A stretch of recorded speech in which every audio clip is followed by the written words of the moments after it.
Umhlali, a rural farming town on KZN's north coast.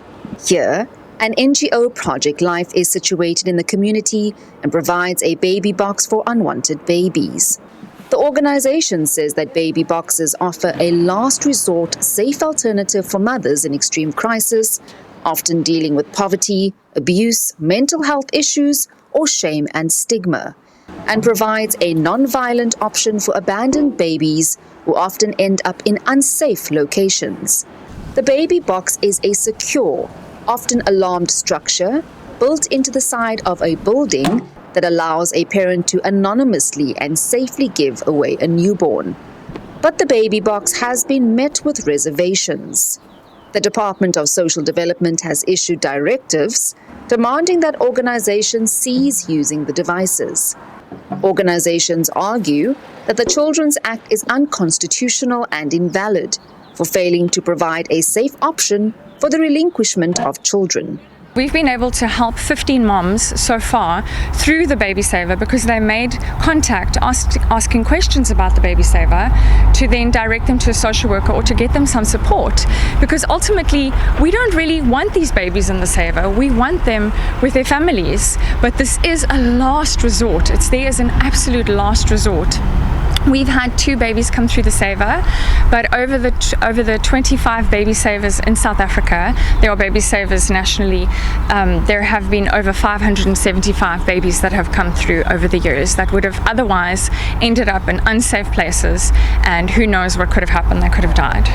The debate centers on 2 clashing fundamental principles of child development and human rights: the child's right to life versus the child's right to identity and origin. The Project Life organization argues that they address a failure in the existing social support system and prioritize the most basic right. The accusation is that the Baby Saver denies a child the right to culture, but the first and most fundamental human right is the right to life. So surely that should be the most important one. And what good is a right to culture if you are dead? The organization works with local medical emergency respondents who are notified through a text when the baby box is triggered, indicating a drop-off has been made. We get exposed to horrible things. We find them in the latrines and we find them unfortunately dead. Something like this really excites us because it gives us the opportunity to find healthy babies and keeping them in good health long enough for nature to run its course wherever the baby ends up, be it in a home or back with mommy. So for us as emergency workers, it's an absolute phenomenal thing that we support wholeheartedly. Children Homes say the baby box has saved many lives, giving many children a second chance at life. They talk about abandonment, by it encourages abandonment. That doesn't encourage abandonment. It has a place for these moms to go that know they can't look after the baby. It's actually a great act of love to have to actually put a baby in there. And these moms actually love and care and know they're struggling or they're sick and can't look after a baby, so they can go somewhere where I know the baby's going to be safe and looked after.